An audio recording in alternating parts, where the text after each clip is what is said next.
This video is about proteins.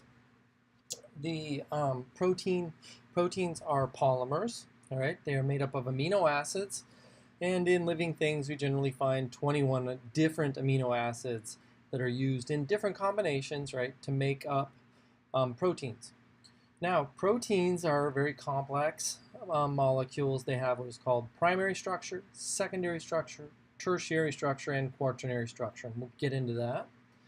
Functionally, again, very diverse because of that potential complexity. We can think of proteins as creating the machines, enzymes, transporters, structural molecules, right? Your hair, spider webs, those are proteins. And they can even be messenger molecules. All right, so the amino acid is our subunit. All right, so I talked about there being 21 of them. That R group means that's the variable group. All right. So how do you remember what a amino acid is? All right, so we have a central carbon here, all right, often referred to as the alpha carbon. To that, we're going to put a carboxyl group, all right, so that's our carboxylic acid group. It's negatively charged in neutral pH. That means it loses that H plus, so that hydrogen.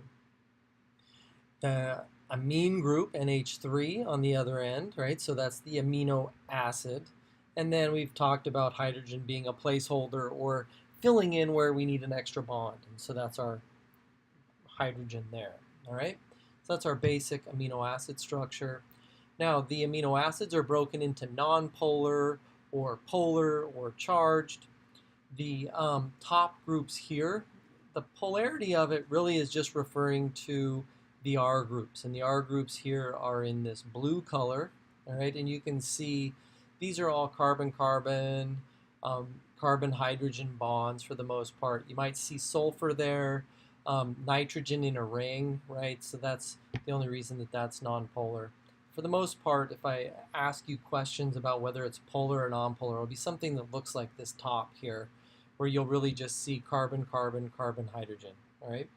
Now, if it's a polar or hydrophilic amino acid, then in the R groups, we will see things like NH2 on the end, oxygens on the end of these groups, and that allows for the R group to also like water, right? So imagine the backbone of our amino acids down here at the bottom in the tan, right? That H3N plus likes water, the C double bond O minus, that likes water. So really it's just these R groups. All right, so have a look at these and get a feel for which ones like water, which ones don't. Now, amino acids can be designed in two different forms, okay?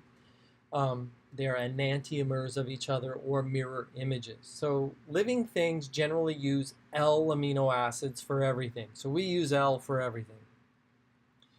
D generally is not used, all right? And so the way to think of it is that the amino acids are handed, right? So we've got left versus right hand. And so, you know, your hands, you can place them together and they will match up with each other. But the other way to think of it is that the world tends to be a right-hand dominant world, right? And so desks in schools were always built right-handed, and lots of things are designed, we handshake right-handed. And so enzymes and other things are designed to deal with one form of the amino acid, in this case the L amino acid and not the D, all right? And so that's the only reason we talk about that. Now, we create our protein by taking two amino acids and starting to link them together. Again, dehydration synthesis. So we take the amine group, it interacts with the carboxyl group, water leaves, all right? So we're going to lose an oxygen and some hydrogens, and we end up with what is called a peptide bond, all right? So let's make sure that we get the spelling of that peptide bond correct. So it's a peptide bond. And the way I find it is C double bond O, C N, right? And so it's the linkage between the carbon and the nitrogen in this chain of amino acids. That is our peptide bond. Now, different levels of structure. So primary structure is just the linking in a linear fashion of the amino acids. So each of these R groups sort of lets you see where these amino acids are. They've also highlighted them in tan, right? So our peptide bonds then are here, right? Here's a carbon-nitrogen bond. Here is a carbon-nitrogen bond, right? And here is a carbon-nitrogen bond. So it's that C double bond O, N that we're looking for. So our primary structure is just the sequence of the amino acids. Secondary structure, we start to fold this linear length of amino acids back on itself or twist it into a spiral or alpha helix. So a spiral staircase-like structure.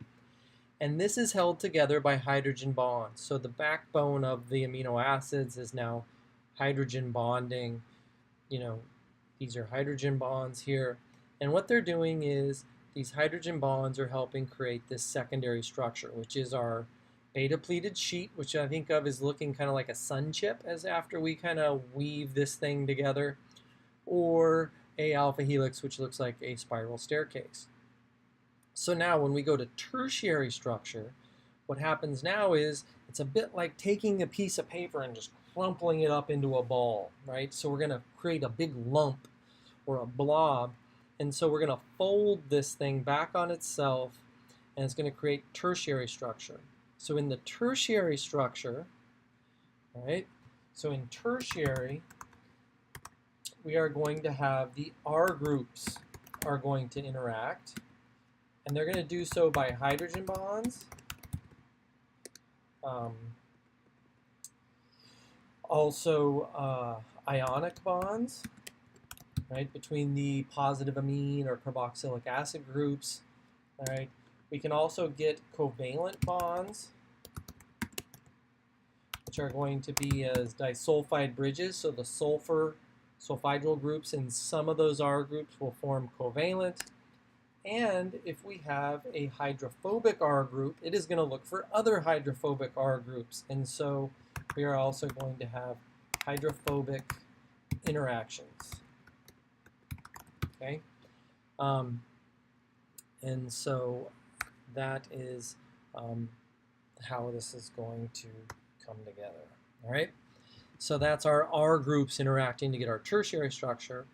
Now, some proteins are actually made up of multiple sort of polypeptides, right? So we have multiple proteins linking together, and again, it's the R groups, these same types of interactions, so hydrogen bonds, ionic bonds, covalent bonds, hydrophobic interactions. All of the R groups are linking these multiple individual peptide chains together, and we call that quaternary structure. So that's a very complex protein, basically made up of multiple tertiary structures linking together. All right. So to summarize, primary is the sequence of the amino acids as they're linked together. Secondary gives you two options, beta-pleated sheets and alpha helices, and those are hydrogen bonds holding those together. The tertiary structure is the R groups causing the protein to fold back on itself, and we get this whole group of different types of interactions. Now, if a protein is properly folded, it will function, right? So here we have our properly folded. If we heat this thing up too much, it will denature. Now, why will it denature? Well, the hydrogen bonds in this tertiary structure, for example, are weak. And as we warm it up, the molecule vibrates, it moves, and it breaks those weak bonds and causes it to fall apart. If we denature the protein too far, it may precipitate out. So everybody's fried an egg. Well, you can't make that protein function properly again. When it denatured, it changed its structure enough that it won't stay in solution, and so you get the white egg. If it's a mild denaturing, it may be able to be folded back properly. Right? So it just depends on how severe it is. All right, so that's the basics of protein structure, and please